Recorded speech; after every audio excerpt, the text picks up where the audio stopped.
네, 안녕하세요 여러분들. 역사는 최태성 짠. 예스. 네. 자, 우리가 현대사 지금 들어왔는데요. 정말 저는 현대사는 정말 기적의 역사다. 사실 이 부분은 전 국뽕옵니다. 이런 역사가 없어요. 정말 그 짧은 단기간에 이뤄낸 역사입니다. 사실은 이제 역사를 이렇게 설명하다 보면 우리 민주주의 역사 오늘 지금 배울 내용인데 되게 황당해요. 황당하고 어이가 없어요. 왜 이따위지? 라는 생각이 들 정도도 돼요. 그런데 여러분 서구 유럽 선진국의 그 민주주의 역사가 대략 한 300년입니다. 300년이라는 시간을 거치면서 여기까지 왔는데 우리는 이거를 한 5, 60년 만에 다 해쳐버리는 거예요. 그러니 그 긴 한 300년 동안 해야 되는 것들을 우리가 지금 5, 60년 만에 해치우니 말도 많고 탈도 많을 수밖에 없어요. 그건 너무 당연한 겁니다. 그래서 지금 이제 제가 설명드리는 그 내용들이 좀 어이없고 황당할지라도 어쨌건 우리는 하나씩 하나씩 그러한 것들을 극복해 나가면서 지금 세계에서도 정말 유례가 없을 정도의 어떤 민주주의 역사를 우리가 지금 써내려가고 있지 않습니까? 그래서 그런 부분들을 좀 여러분들 집중해서 좀 보시라라는 말. 정말 우리 자랑스러운 민주주의의 역사 지금부터 한번 시작해 보도록 하겠습니다.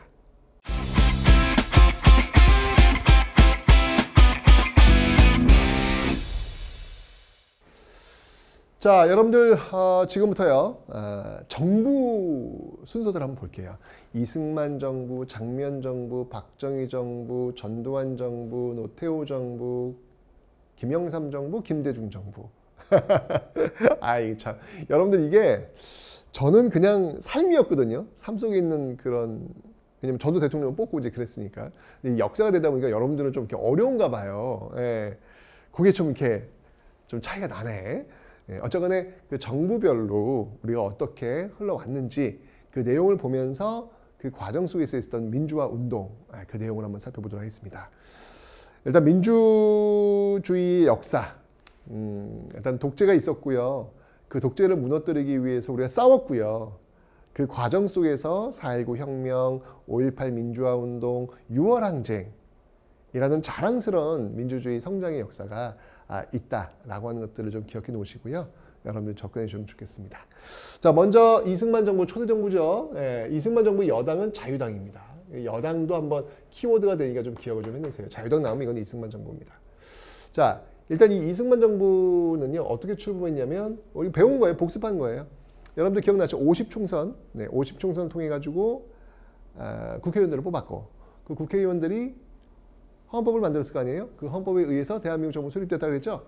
바로 그겁니다. 그 제헌헌법의 내용이 대통령제를 어떻게 뽑느냐. 간선제라고 제가 설명드렸어요. 간선제. 국회에서 뽑는 거예요. 지금은 대통령을 우리 국민이 직접 뽑는 직접 선거, 직선제지만 이 당시에는 간선제였다라는 것이죠.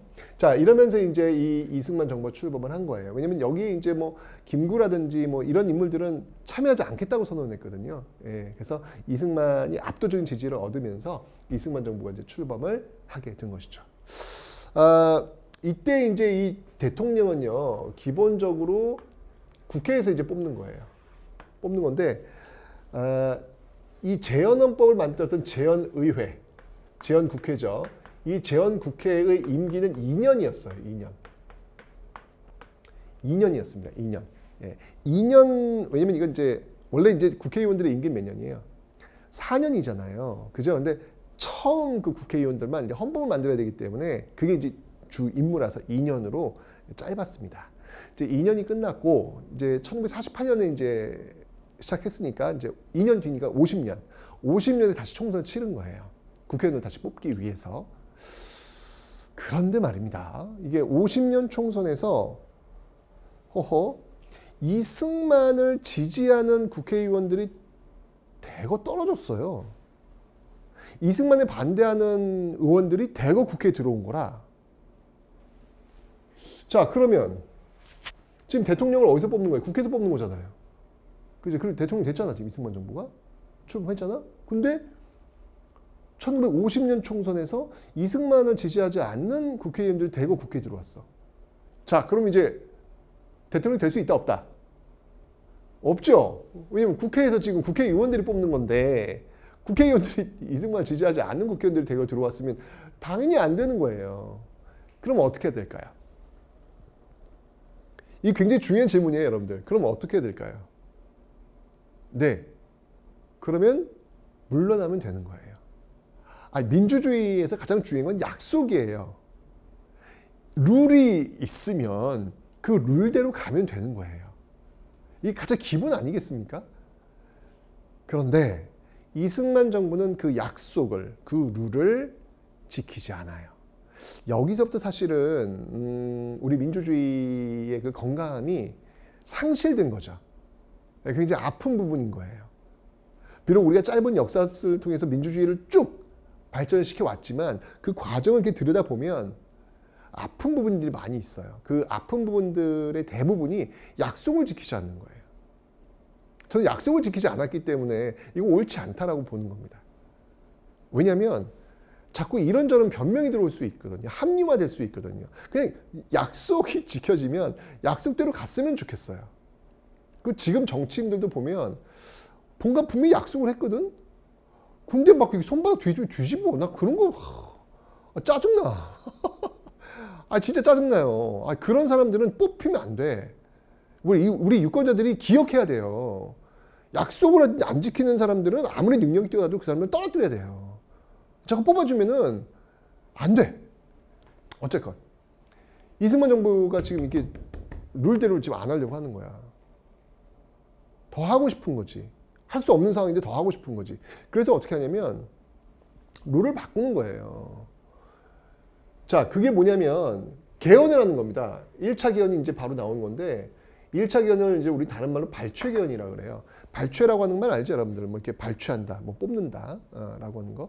이 발췌가 뭐냐면, 그러니까 대통령제에서 좋은 거 뽑고 발췌하고, 내각 책임제에서 좋은 거 뽑고,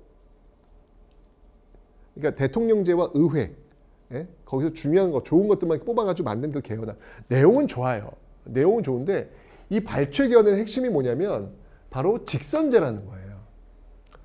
직선제라는 거예요. 자, 근데 보세요. 왜 이승만 정부가 그러면 간선제가 아닌 직선제를 선택했을까? 뭐 너무 당연한 거죠. 왜냐면 국회에서는 지금 이승만 지지하지 않는 세력들이 대거 들어왔기 때문에 당선될 가능성이 없어요. 그러니까 당선 가능성을 높이기 위해서 누구한테 묻겠다. 국회의원들이 아닌 국민들한테 직접 묻겠다는 거예요. 근데 이때가 언제냐면 6.25 전쟁 중이었어요. 6.25 전쟁 중이었어요. 왜 전쟁 중에는 장소를 바꾸지 않는다 그러잖아요. 나라도 그럴 것 같아. 어쨌거나 저 리더가 지금 전쟁 중에 있는데 그 리더를 바꿔? 불안할 것 같아요. 일단 전쟁 끝낼 때까지는 그냥 가자. 이게 좀 일반적인 모습이 아닐까요? 그 심리를 노린 거예요. 그래서 룰을 바꾼 거예요. 대통령 직선제로 가자고. 근데 중요한 건 뭐냐면 이 대통령 직선제를 가려면은 그 개헌을 이걸 해야 될 거 아니에요. 개헌 이거 동의해 준 사람도 누구예요? 국회의원들 아니야. 근데 국회의원들이 이승만 지지 안 해. 안 한다고요. 그러니까 어떻게 했냐면 그 국회의원, 이게 바로 이제 부산 정치 파동이라는 거예요. 국회의원들이 출퇴근하는 그 차를 막아가지고 그 차를 통째로 들고 포크레인을 이용해가지고 끌고 가가지고 지하 고문실에서 엄청 협박하고 이거 통과시킬 거야 안 시킬 거야? 안 해? 너희들 가지고 내가 가만히 안 둬둔다. 뭐 이런 식으로 깡패들 동원해가지고 억지로 통과를 시킵니다. 이때도 이게 보면요. 이게 비밀 투표가 아니에요. 예. 찬성하는 사람 일어나시오. 주위에 막 깡패들, 경관들 막 딱 있는 상태에서 찬성하는 사람들 일어나시오. 뭐 보이는 거야. 누가 찬성, 누가 반대하는지가. 이런 식으로 밀어붙인 게 바로 부산 정치 파동. 이걸 계기로 해가지고 결국 이거 그냥 통과시켜버려요. 그래서 대통령 직선제 1차 개헌을 했고 그 결과 대통령의 당선이 되었던 겁니다.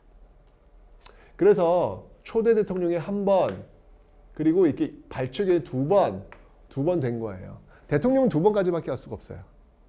예, 한 번 선거 나와가지고 한 번 더 할 수는 있어요. 그래서 딱 두 번, 인기가 좋으면 두 번까지 할 수 있는 거예요. 미국도 그렇잖아요. 미국도 4년. 트럼프가 4년 하고 끝났잖아. 그죠? 예. 두 번 더 할 수 있어요. 두 번. 자, 문제는 뭐냐면 두 번 했잖아. 두 번 했다고요. 더 이상 할 수가 없어. 헌법에 약속이 이렇게 나왔어요. 더 이상 할 수가 없어요. 그럼 어떻게 해야 돼? 간단한 거예요. 안 해야 하는 거예요. 약속을 지키라고요. 그런데 또 직권을 연장하기 위해서 그 약속 룰을 또 바꿔요. 정말 요런 게 제일 좀 속상해요. 예. 민주주의가 약속을 지키는 건데 가장 기본적인 건데 이게 안 되는 것이죠. 자, 그래서 어떻게 바꿨냐면 이게 2차 개헌이에요. 2차 개헌이 뭐냐면 이게 4.4.5입 개헌이라고도 합니다. 4.4.5입은 뭐냐면 왜 이게 반올림 그리고 버림이에요. 4 이하면 버리고 5 이상이면 올린다. 반올림 법칙 있잖아요. 그거예요, 그거. 이게 무슨 말이냐면 2차 개헌의 핵심은 뭐냐면요. 나 이거 민망해 죽겠어. 초대 대통령에 한해서 이승만 대통령이죠. 초대 대통령에 한해서 다른 사람은 또 아니야. 또 초대 대통령에 한해서야. 중임 제한을 철폐한다. 중임 제한을 철폐한다. 그러니까 두 번 아니라 죽을 때까지 대통령 선거에 나올 수 있도록 하겠다는 거예요. 이게 2차 개헌의 핵심이야. 자, 그런데 이건 좀 너무한 거 아니냐 라고 해서 부결됐어요. 이거는 국회에서 통과 안 시켜준 거 부결됐어요. 이 법안은 부결되었습니다. 땅땅땅. 네, 끝났어요.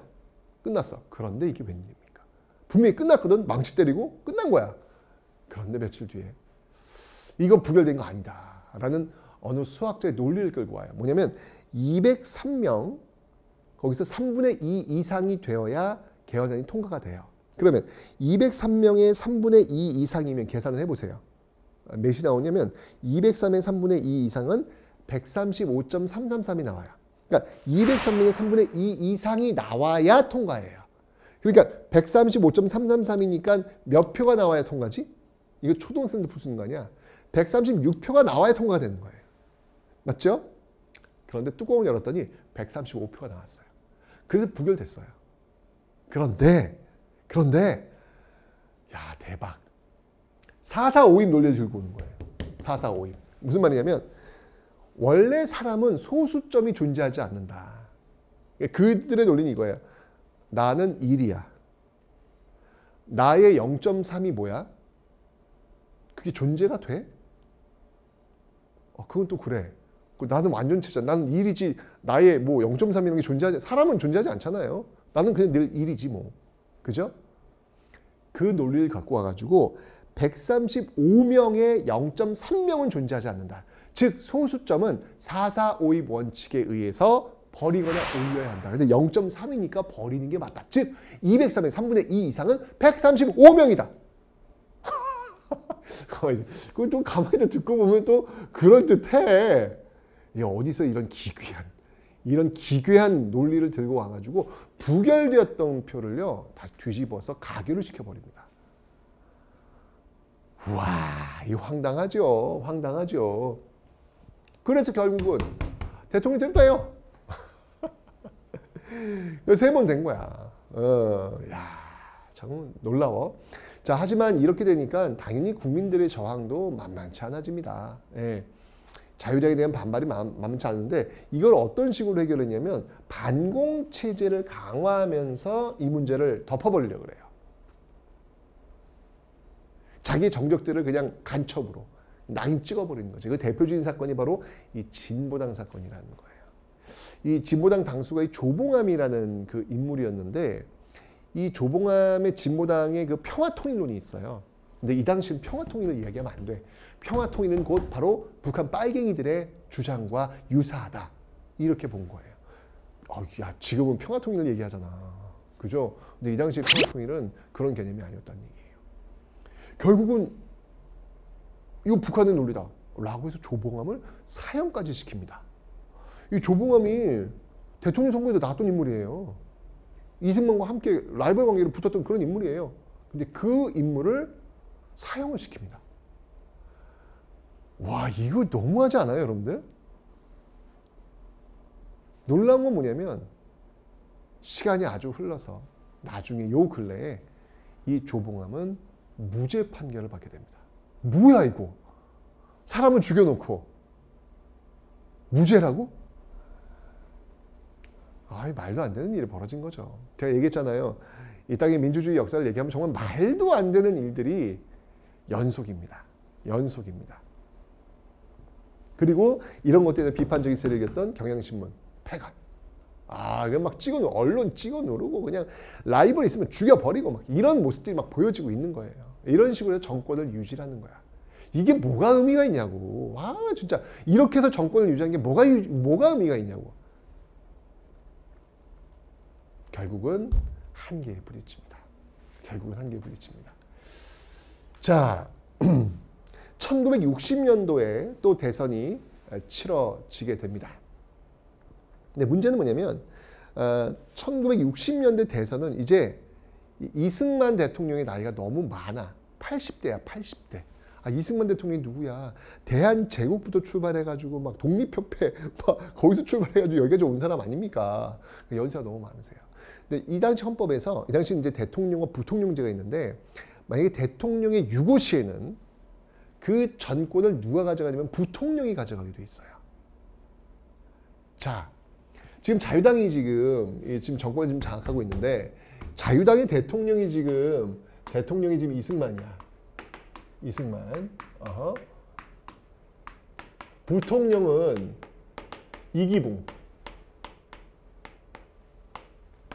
이렇게 이제 나왔어요. 후보로 나왔는데 이게 이승만 대통령이 만약에 당선돼가지고 돌아가셨어.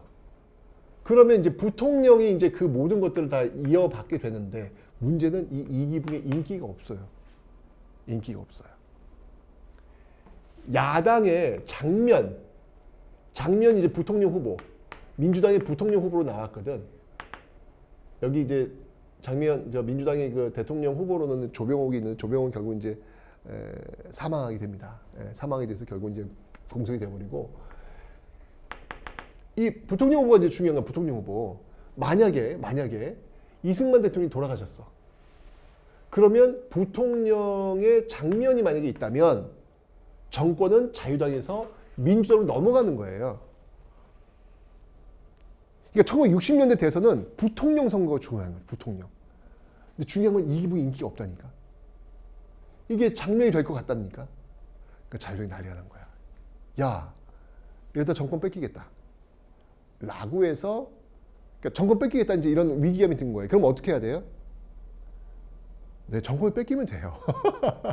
아니 순리대로 가라고요. 순리대로. 얼마나 못하면은 국민들이 정권을 옮기겠어요. 그러니까 순리대로 가면 되는 거야. 인정을 해야지, 인정을. 근데 인정을 안 해요. 여기서 이게 민주주의가 어그러지는 거야. 뭐랬냐면 대규모 부정선거를 저지릅니다. 대규모 부정선거를 저질러요. 이게 그 유명한 1960년 3.15 부정선거라는 거예요.